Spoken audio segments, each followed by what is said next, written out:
Hello, everyone. This is Michelle Rosecrans from the Miami University Alumni Association. Today, we are proud to present the webinar, News from 1970, Student Cultures, the Vietnam War, and Birth of the Public Ivy. Your instructor today is Dr. Kurt Ellison, Miami University Professor Emeritus of History and American Studies and editor of the book, Miami University 1809 to 2009, Bicentennial Perspectives. We are so thankful to Dr. Ellison for sharing his knowledge with us today. Questions were collected during registration, and Dr. Ellison will address some of those throughout the webinar today. You will also have the option to ask questions during the webinar by clicking the Ask a Question button. We can't promise to get to every question, so Dr. Ellison has graciously offered for us to display his email address on screen. So if you wish to submit other comments or questions to him after the presentation, please do so in that manner. Today's webinar will last about an hour, and it will be posted on this website later on today or tomorrow. With that, I'll turn it over to Dr. Ellison to get us started. Thank you so much. Thank you, Michelle. Well, I want to say welcome to all the former students, colleagues, members of the Institute for Learning and Retirement, the passionate alumni and friends who have joined the webinar today. I can tell you it's humbling for an historian to deal with traumatic past events when they're speaking to people who lived through them, because they leave strong memories and strong feelings of unresolved disputes, fixed opinions. That's still with us. For a historian, it's sort of like parts of a puzzle, or maybe a better image would be the blurred boundaries of an impressionist paint by numbers. You're trying to see the picture. One thing's for certain, this month is the 50th anniversary of an event that was important to Miami University. So now let's look at some evidence of that.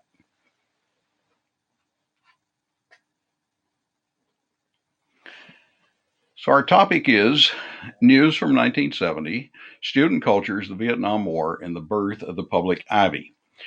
We researched this topic for the Miami history book that you can see pictured here in the lower left corner of your screen, published in 2009, and the story is told in more detail there than we will be able to cover today.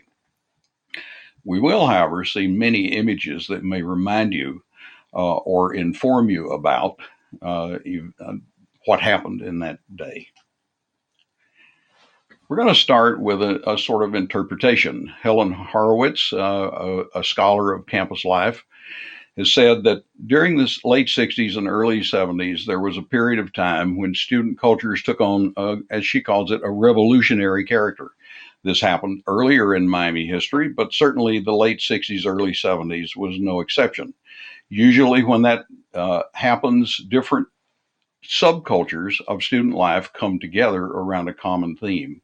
That happened. We also think of this as a clash of generations. One of the things that happened was changes in clothing styles and imagery. And you can see here in the picture to the left and the picture to the right, two students from 1970 who later became members of the university faculty and staff.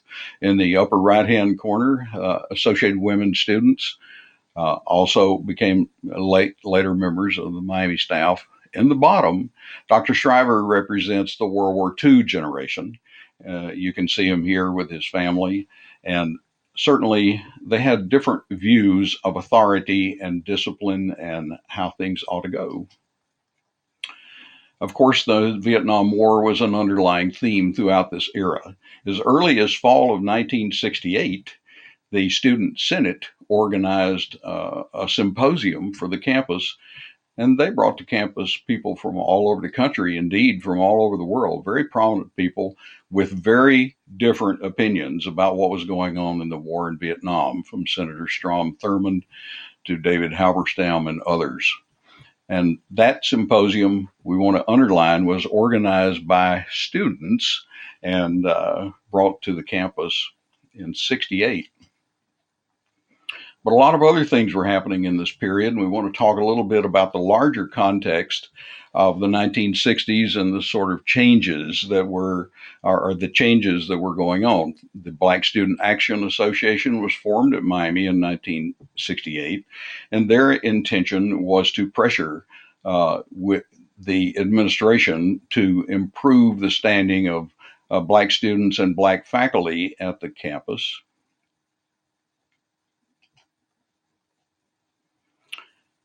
National events were becoming more polarized.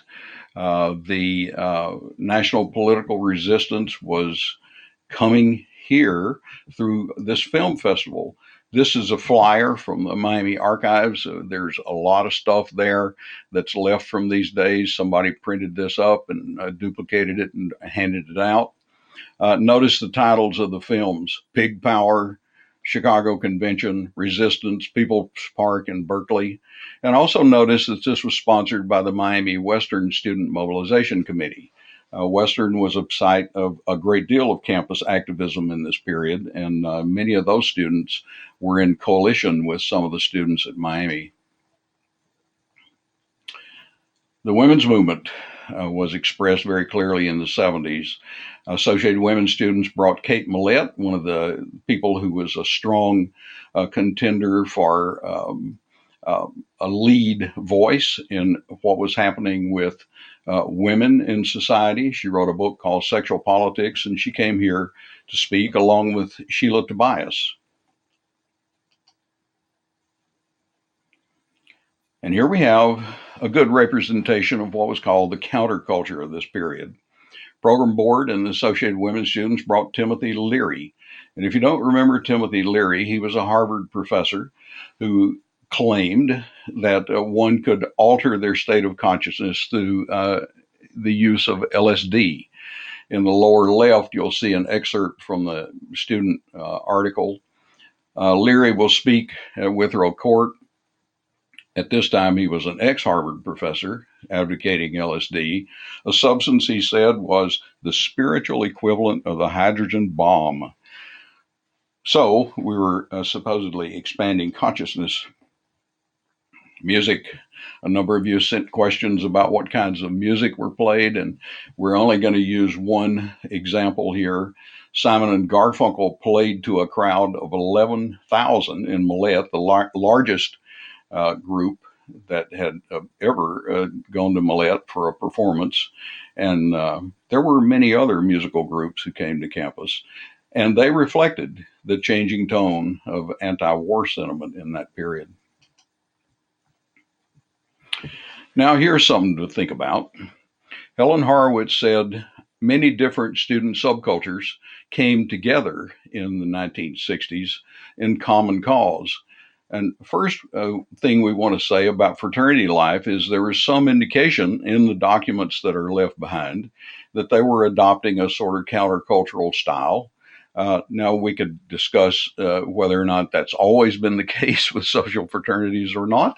But if you can recall those images in yearbooks of dapper young men with coats and ties, this was the yearbook picture in the Recencio for Delta Kappa Epsilon. But I want you to pay a particular attention to the names they put in the Recencio: A WAP, T Spacer, Baby Cakes, Vulture, Meth, T-Head, A Sloth. So something was changing.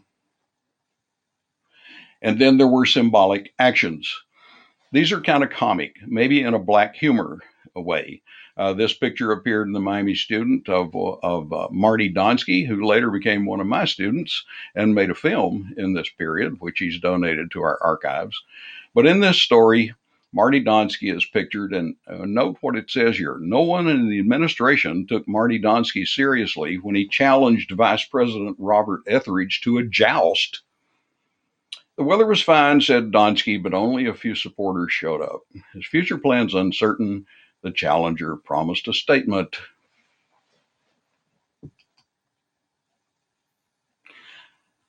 If you only look at the image, I ask you to contemplate what you think that is. If you look below, you can see it's the People's Mass Violation Organizational Meeting for 24-hour visitation tonight at East End at 7 p.m. So this flyer was trying to agitate around the question of male-female visitation in the residence halls. That theme appeared prominently in the student newspaper and student publications throughout this time because Miami's in loco parentis rules did not allow the kind of freedom that students wanted to see. Well, some of the faculty, one might say the younger faculty, but I don't know that they were all truly young, but this group of people who boldly signed their names to a small document called the Gentle Revolution described themselves as the new university conference, and they issued a call for what they called radical reform at Miami University, together with some proposals.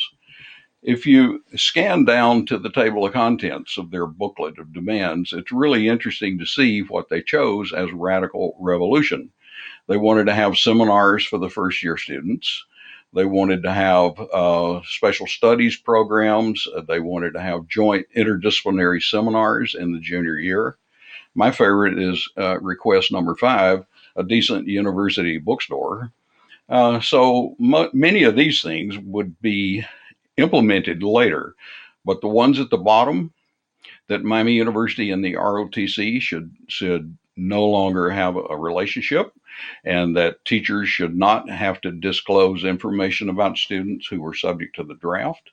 Those things precipitated a reaction from, here I call them more established faculty, and maybe I'm following the term of the day, but at any rate, quite a number of people, as you can see on the right, signed a petition called "The University in a Time of Crisis, a Declaration of the Voices of Reason. We're for peaceful evolution and against militant revolution, reasonable discussion, not chaotic confrontation. We are for a university dedicated to the fearless pursuit of truth and against one dominated by partisan political activity." Of course, the underlying theme under all of this disputatious environment was the Vietnam anti-war protest. Here you can see a cartoon that appeared in the Miami Student. Dr. Schreiber is handing a student his diploma, and on it it says draft notice or death certificate. In 1969, students rallied to support the national moratorium against the war. They wanted the cancellation of classes. 2,000 people marched on Lewis Place. Dr. Schreiber was not home. There were fraternity allies in this. Betas supported going to the March on Washington and signed their names in an advertisement that appeared in the Miami Student. A moratorium teach-in happened on the Miami campus on October 16th, 1969, and here you can see an image of people grouped in front of Rowan Hall. All across the center of campus, faculty met with students in small groups and protested the war through teaching about the moral issues that were associated with that conflict. Here we have perhaps a more comic thing. There was a flower brigade on campus, they call themselves, and they marched by the ROTC drilled on campus, and they marched behind them in a drill for peace with brooms and mops and sticks and whatnots. And while you might think that's amusing, notice what the newspaper said. Observing the proceedings were the Chief of Safety and Security, the Oxford Chief of Police, a lieutenant of the state troopers, the dean of men, the commanding officer of the ROTC, Air Force and Navy, and the director of public maintenance. So the university was taking these displays rather seriously.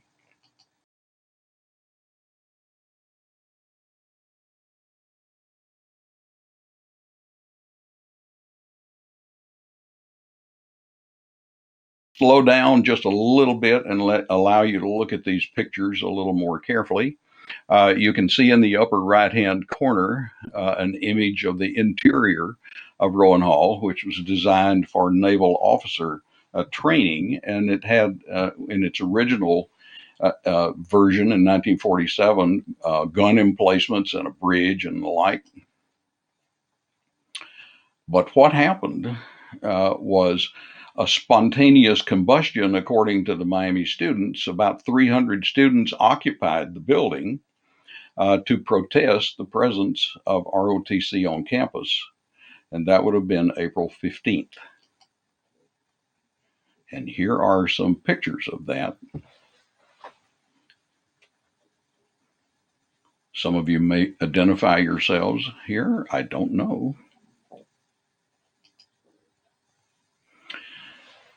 One of my former students was in the building and sent some photos. Bob Leese, and so I've used a number of these. I want you to consider what the character of this situation was in Rowan Hall, because that is a matter of dispute.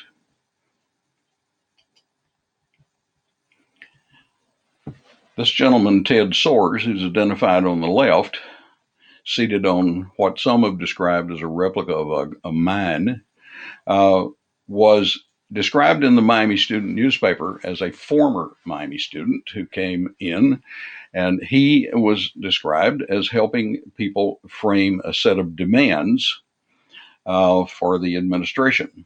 On the right is one of the pictures, and you'll see some more. How did people get to Rowan Hall? Well, there had been a rally in front of Rowdebush Hall protesting the Vietnam War. And in that rally, a number of passionate speeches were made. And a young man named Dusty Stetler was among the speakers. And he allegedly, at the end of that rally on the 15th in the afternoon, said to the group, we have talked a lot, but we need to do something. And so they went to the ROTC building, Rowan Hall, forced open the door, and went inside, generating the images you have just seen. And Dusty Stetler is pictured here at the bottom. He's the gentleman with the patriotic scarf around his neck and the sunglasses. The fellow sitting on the cannon, he's got a replica Viet Cong flag, which he's planting in a cannon. In the upper right, we have an image of people in the building. They don't look particularly anxious. They're more curious, I suppose, but I've pointed out that among the pictures that Bob Leese took, there was one showing that Darrell Hart, the assistant dean of men, was mingling among the crowd, probably keeping an eye on things. How would you evaluate these pictures? This is early in the protest, which lasted from late afternoon on into the evening. People seem to be sitting around rather casually, and I particularly like the image in the upper right. A naval officer is inside the building, apparently talking with students and sort of leaning casually on the bench. That doesn't mean it was necessarily a festive occasion, although some have claimed there was a rock and roll band in the place and people had pizza. And I don't know for sure because others dispute that. But then something happened. Dr. Robert Etheridge, the Vice President for Student Affairs, showed up, and he began to read a disruptive behavior statement. This picture is also from the Miami archives, and you can see Dr. Etheridge in the lower right corner with a bullhorn and a student holding up a microphone.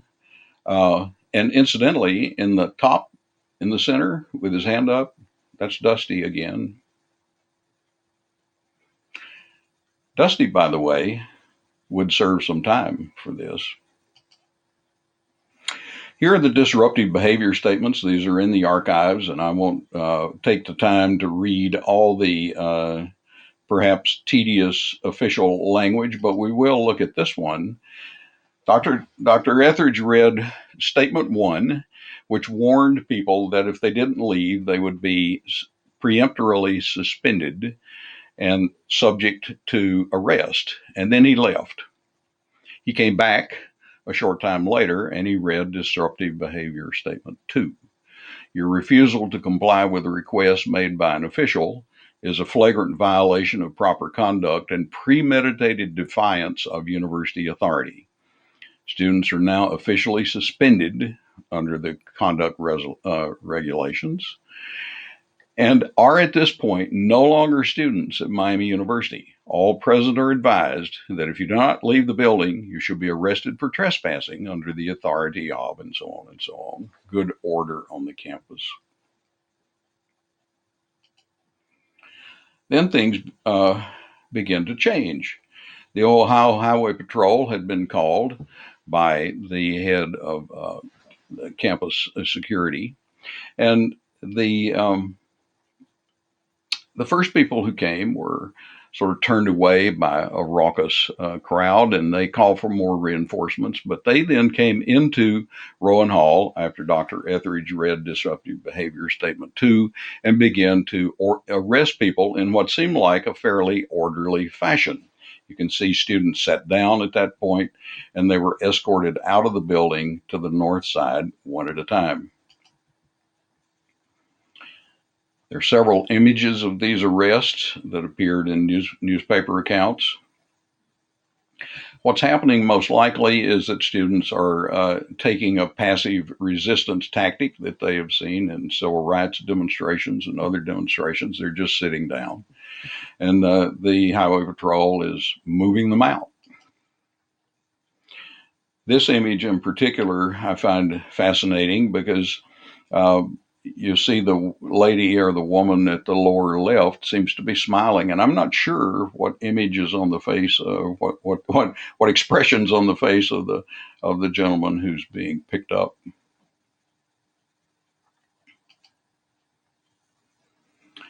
Not everything was festive. This gentleman got pulled out by the hair.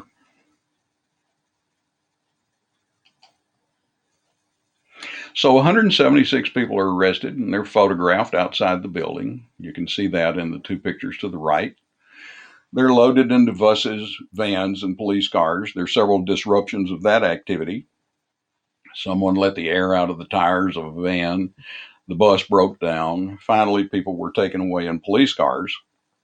Meanwhile, a crowd was gathering, and that crowd resisted the situation that was going on. And there's some dispute about what happened in the form of that resistance. Some people say it was quite orderly. Others say they threw pieces of coal from the nearby coal plant, or rocks that they found, or other things. But police responded, and the response was probably led by the Butler County Sheriff's Department, and who had brought tear gas and mace, and one department came with police dogs, because this dispute or confrontation spilled over toward the University Center and then toward uptown. So it became quite a disruptive, disorganized, conflict-ridden scene, a little bit maybe out of control. You can see the two people here on the left are wiping away the effects of tear gas to students. A police dog supposedly charged into the Fiji house and bit someone, and we have firsthand testimony that that's the case. So those events drew different reactions, and we're going to look at a few of those reactions before we turn to the long-term consequences of this event.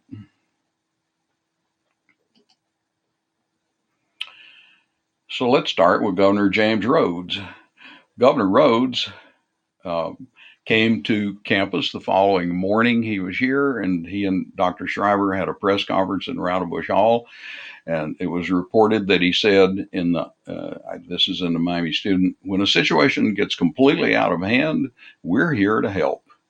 And he had brought a battalion of 700 National Guard troops, soldiers, and positioned them at the Nike missile base, which was just west of town out on Taylor Road and Todd Road. And they set up shop there. And he said, we've got this problem going on and we're here to help.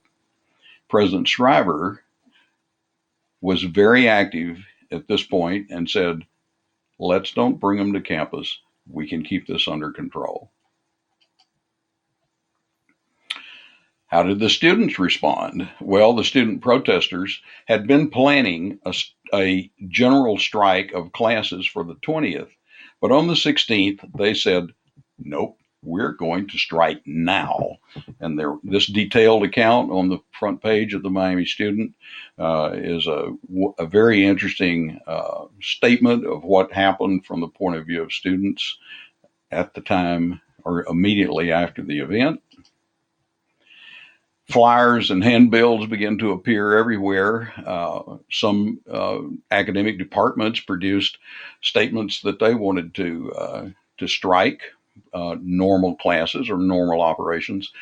This one I put in because it's an interesting duplicated statement. The moral injustice of the United States, the state of Ohio, and Miami University must come to a halt. It is our moral duty to stop the university from ordinary business. Especially, they say, how can we stand idly by and watch our fellow human beings harassed and attacked by dogs, mace, riot gas, and nightsticks? So here are some pictures of the strike activity. Students made t-shirts and signs. Here are the demands. Now, Black students had come into Rowan Hall and added some long-standing demands for improvement of the situation for Black students and Black faculty on campus to the demands that the Vietnam War protesters had produced. So the printed demands were, we're going to strike until the university agrees to give no academic credit for ROTC, to get ROTC off campus within a year, that there will be no reprisals against protesters. We will meet the Black student demands for increased student enrollment, graduate assistance, Black professors in all departments, and improvements in the Office of Black Student Affairs and the Equal Opportunity Program. More images of strike activity.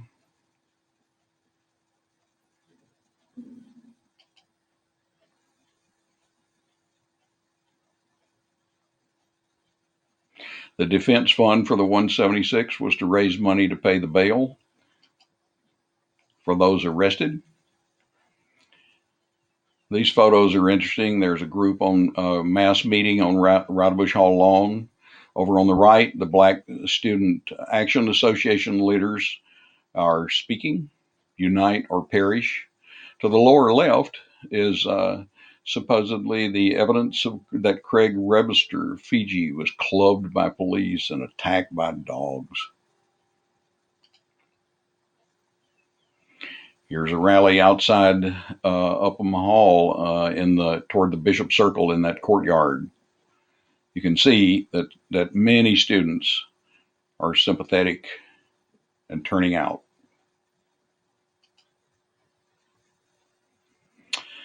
But then something else happened. The Great Oxford Flush-In of April 21st, 1970. What was that, you say? Well, at a designated moment, students turned on faucets, shower heads, flush commodes, and all across campus in a coordinated fashion, and it drained the Oxford water tower. The village officials were not happy. Here's the reported impact on the Oxford village. When taps, showers, toilets were opened in 14 Miami buildings, 2 million gallons of water were drained. 300,000 gallons of water were stored in the Oxford Municipal Swimming Pool for emergency fire protection. Miami was eventually charged about $2,800 for excess water use, but perhaps even more significantly, Oxford residents were angered by water coming up in their basements, and some decried the waste of water on the day before Earth Day. Student Senate President Rowan Hall wrote, the Senate passed, and he announced in the Miami Student a formal apology. His disenchantment, his disillusionment, and his distress at this thoughtless and disruptive conduct that can neither be condoned nor tolerated. And we hope that this will be the last act of its type, and so thoughtless and disruptive. So things begin to calm down. Sentiment began to shift away a little bit from the protesters about the Vietnam War and about the situation that had happened in Rowan Hall. Earth Day was celebrated. The architecture department built structures along Slant Walk for the first Earth Day, and we're celebrated the 50th anniversary of Earth Day yesterday.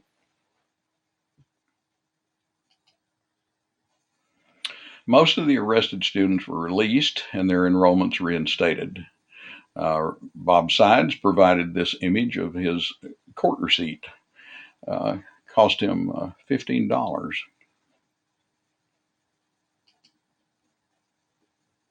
So I'm going to pause here for a moment of questions. I've 60 or more questions, and they're very interesting questions, and I love them. And also many long statements were written by people who were involved at the time or remember it one way or another. But here are a couple of questions that came up over and over again. Hey, where were you, Kurt Ellison, when these events happened? Interesting story. I interviewed at Miami University in the January of 1970 for the job of directing the American Studies program and becoming a professor in the English department. When I interviewed, there were lots of bright students and active young faculty involved in the American Studies program, and I just thought it was a great place, and I accepted the job. I then went back to the University of Minnesota, and I sat in my apartment most of the time when I wasn't teaching and wrote my doctoral dissertation, finished up my doctoral work. And then in the midst of all that time, all of these events happened at Miami. I arrived back here in July. I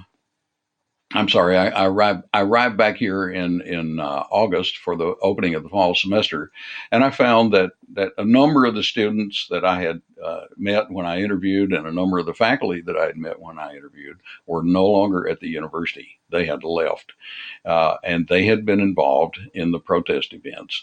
And of course, that piqued my curiosity about the nature of this event, and I've been thinking about it and collecting information about it now for almost, 50 years almost. Another question that came up was what sources are available for studying this topic. And here we want to celebrate our archival collections and our documents that are available there. You could find newspapers, yearbooks, contemporary publications from that day, reports that were done in the aftermath, a variety of official documents, photographs, in the Miami University archives, where Jackie Johnson would be happy to help you see some of those, I imagine, or the Smith Library of Regional History in Oxford, which has a collection as well. There is a student film made by Marty Donsky and student photographs, and you've seen some of these here by Bob Lease from 1970. One of our alumna has written a novel based on these events. Her name is Sandra Gervis, and her novel is called The Pipe Dreamers. There are studies by recent students of 1970 events, some of them quite good. And then there are books by Walter Havighurst, which I strongly recommend. The Miami Years chapter on this event. Dr. Schreiber doesn't say much about it, but he talks about it a little bit. And then I already mentioned Helen Horowitz. There are also studies of other universities in Ohio that you could consider. Ohio State, Ohio University, Bowling Green, and Kent all had traumatic events of one kind or another. And that takes us to what happened on May 4th, 1970. Now, notice the Miami event has already calmed down. It's in April. But on May 4th, something rather analogous or similar occurred at Kent State when Governor Rhodes called in the National Guard to respond to campus protesters there. And here you can see a few images. All of these images are from Kent. And as you know, if you were there, or from the Crosby, Stills, and Nash tune that played in my radio when I was driving to Miami in August, or word of mouth, 4 people were killed. And that was reported the next day in the Miami Student as a major story. 4 people killed at Kent State. Right away, things began to flame up again. Almost literally. On the right, you see from the Recencio some pictures of small fires that were set on campus. There were stories of Molotov cocktails being thrown. A small building was burned on the outskirts of campus. And there was a huge in memoriam march for Kent State people that went all across the campus. And these were pictured in Recencio. Now, I'm not going to be able to go into everything that Dr. Schreiber did in this period of time, but suffice it to say, he walked the campus day and night and the town day and night and talked to students trying to bring calm. That story is told very vividly in Dr. Havocker's account in chapter 27 of the Miami Years, and I encourage you to read it. Finally, on May 7th, he, with perhaps some influence from Governor Rhodes and state authorities, decided that the possibility of violence and the prospect that he could not control the situation required that the university be closed.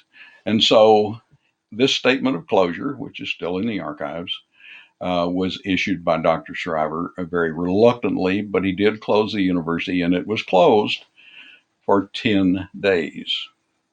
But then not everyone left town. Most people did, but not everyone. Student leaders stayed on campus and talked with Dr. Shriver and other university officials and began to negotiate for some changes at the time of reopening. And so when the campus reopened, you'll see the student reports, hey, trustees passed freshman visitation. Remember the 24-hour visitation thing? Suddenly, the student senate adds 18 students and the university council adds 12. Grading policies are relaxed. The deadline for grading is relaxed, and a new no credit plan is offered. So there's a very immediate response to ease up on some of the discipline that had preceded this event. Another reaction, Mr. Dollaboy, the vice president for alumni affairs, reported that initially alumni gifts fell 50%. However, that would recover. And then there were disaffected students. Here's a group of students who sent letters to the campus newspaper, and some of them are particularly interesting. To the editor, these former inmates have interrupted our zonked wanderings around Woodstock Nation to send the following letters to the office of the registrar. One gentleman says, in case, this is to inform you in case you haven't figured it out, or in case you care, I'm not returning to Miami this quarter. And then I like this next one. Gentlemen, I quit. Sincerely, Joseph Ozer. The only way to liberalize what Pig Nation calls universities is to destroy them. The only true universities are in Woodstock Nation. So some people left and joined the larger counterculture movement, and that was true of students, and it was true of some faculty. But not everyone did. A lot of people stayed, and a lot of people stayed on campus. The holiday crowds at the state park during what would have been the spring break were described by the Oxford Press as wall-to-wall epidermis and suntan oil.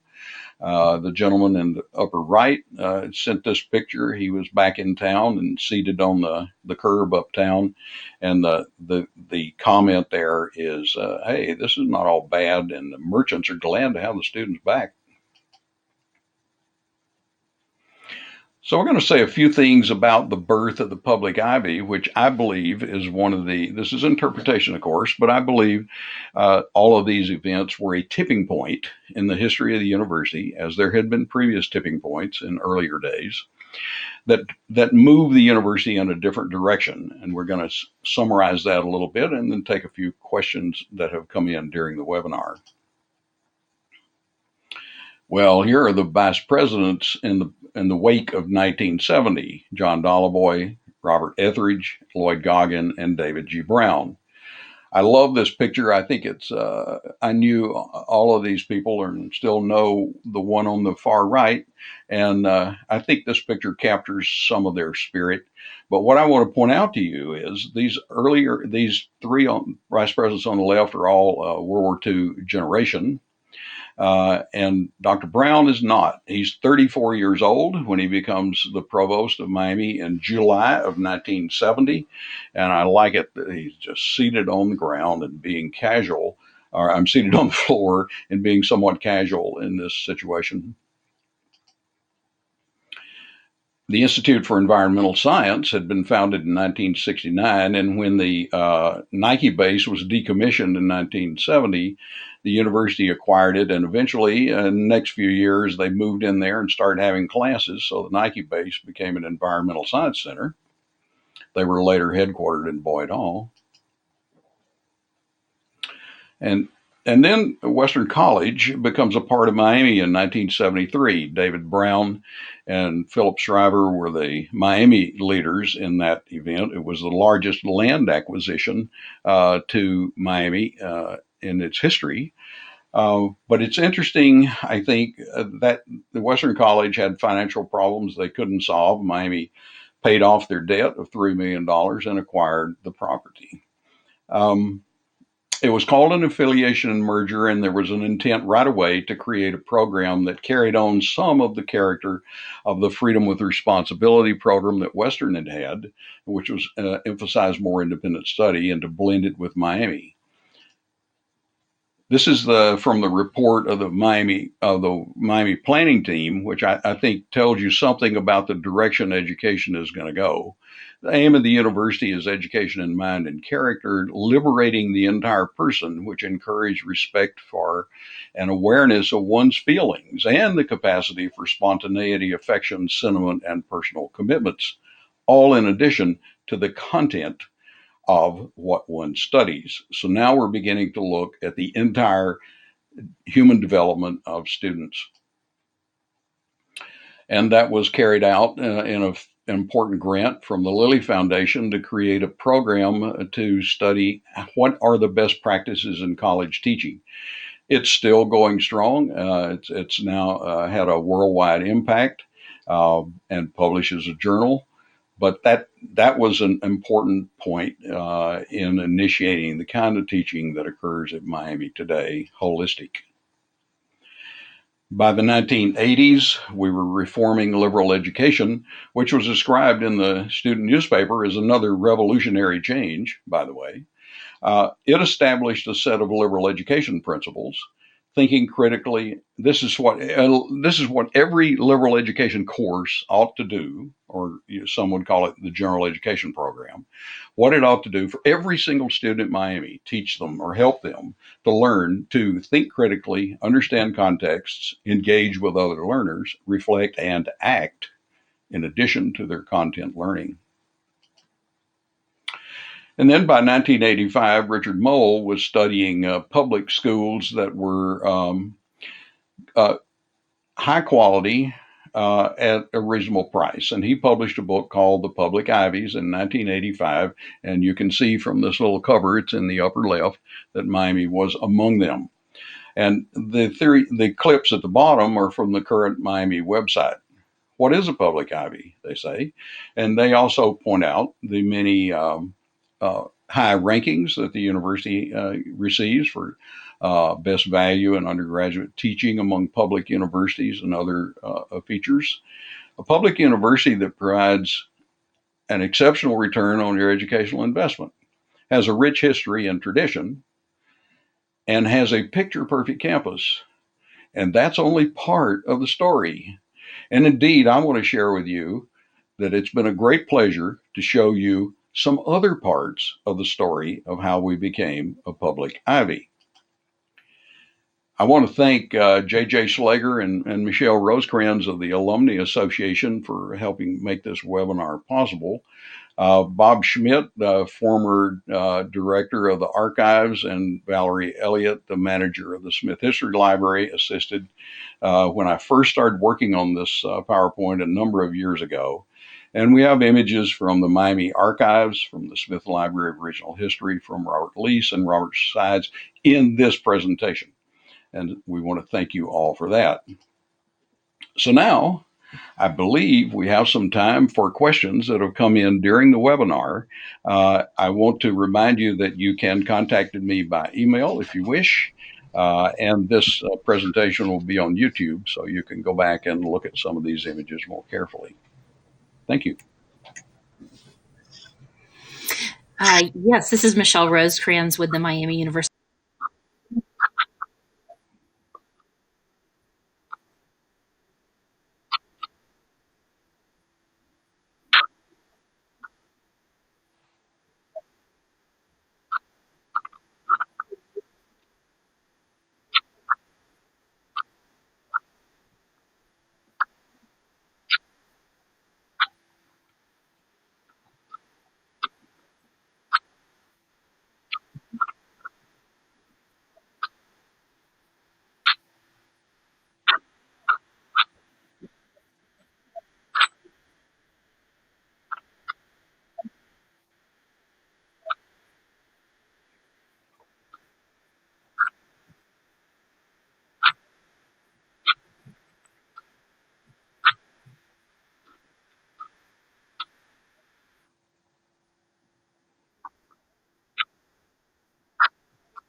Dr. Ellison, hopefully we'll be back up for just a minute here. Okay. Can you hear me now? All right. Let's see if we can have someone else jump in here with the questions. Trying to get that fixed.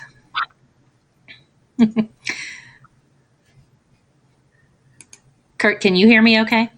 Yes, I can hear you. Can you hear me? Well, so yes, one of the questions was, did Kent State go on strike in support of the strike at Miami? So I don't know if perhaps you could speak to that. Yes, not to my knowledge. They probably, well, the various state universities were quite aware of what was going on around the state, but I don't know, and it's not clear that any of the events at Kent State were a direct response to what was happening at Miami.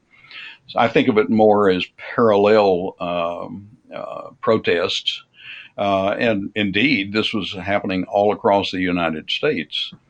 And virtually every major school had some sort of expression like this. And Miami's just a little bit earlier than Kent.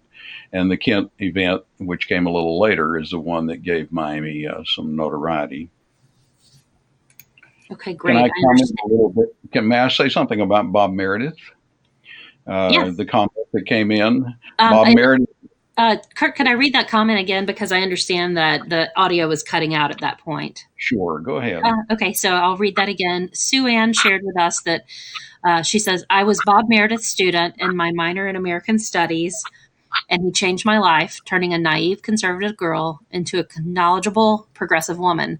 I still have the final paper I wrote in my senior year for his class, which of course was canceled early after Kent State. And Sue Ann says that yes, she was arrested at Rowan and spent the night in jail. So to turn it back to you to speak to that. I just want to say something about Bob. Bob Meredith was a graduate of the University of Minnesota program in American Studies, as I was.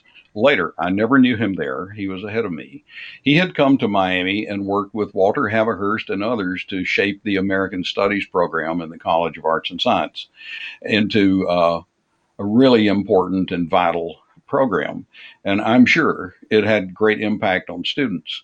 Bob was attracted to the moral questions about Vietnam protest, and he wrote about that. He was one of the leaders in the New University Conference. When I was hired at Miami, technically I was to replace him because he was going on leave, just for in the director job and also to be in the English department. Bob never came back. He went to the West Coast, took a job at UC Davis, moved farther into the counterculture, and eventually left academia altogether. But a very important and significant person for these events at Miami. One more anecdote. Outside the American Studies office, there was a bulletin board. When I arrived, Dean Carl Lemper, a fine magisterial dean, told me that I was getting a new bulletin board. And I said, why am I getting a new bulletin board? Actually, I said, that's what I said to myself. What I said to him was, what kind of bulletin board? And he said, much smaller. And it turns out that Bob Meredith's bulletin board had been one of those focal points around campus where students coordinated by leaving notes about what they were going to do and what was going on in anti-war protest. So Bob Meredith should be remembered. Other questions? Yes. So there was another question with a bit of a lead-in comment, so I'll read that to you. Craig Anderson, class of 71, submitted, I lived in the Fiji house at this time, a junior. It is not disputed that the police came into the foyer of our house. I was 5 feet in front of the police officer and dog when my brother Craig Webster was clubbed over the head and lay unconscious and bleeding on the floor of our foyer. He says, shortly thereafter, they tear gassed our house. My question, what prompted this officer to enter our house? Thank you for that question. And I did not mean to leave the impression that this was a disputed matter. We know there were some hospital admissions. There were dogs. There's one report that the dogs are from the Hamilton Police Department, but the Butler County Sheriff probably had them. But the point I want to make here is when the Highway Patrol was called, that triggered a call to a number of other local police agencies. So there were 15 to some reports, 15, some 17 different police or law enforcement agencies on campus, and they didn't have good communication. And they didn't know, many of them, very much about interacting with students, and certainly probably not sympathetic to student protest. Students were congregating uptown and congregating in the streets. And I think some of these deputy sheriffs and their dogs were agitated. They thought I don't know what they feared, but they feared something. And yes, it is true. A dog charged into the Fiji house, and Craig Webster was bitten. There was another question that has come in. What became of the Nike base? What is it now? A great session. That was from Bill Schilling. Okay. The Nike base, the site is still there. It's a remediation site for contamination at the present time. Miami still owns the property, I believe. It had been used in the immediate aftermath of Miami acquiring it. One of the buildings was used for classroom space for the Institute for Environmental Science, which I always thought was a nice irony. There may have been some storage there as well. Today, it looks rather dilapidated and abandoned, with the one exception that the public radio station transmission tower has been built on that site, and I understand that it will probably replace the one that has been at Williams Hall, but there's a nice big radio tower there as well. I did want to share one more comment that came in from Dave Lukey. Sorry if I'm mispronouncing your last name. He said President Shriver saved the day after the Rowan Hall incident with his circulating daily and nightly throughout campus, talking and listening to the students, other faculty, and administration.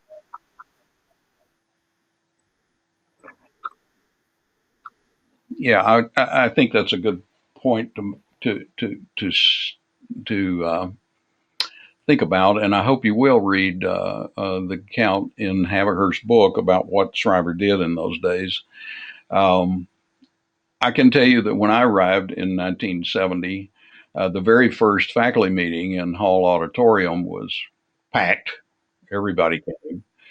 When Dr. Schreiber walked in the room, he received a prolonged standing ovation. And I believe that people credited him with having a way of making contact with students and keeping calm when otherwise things could have gone really south in the direction of violence.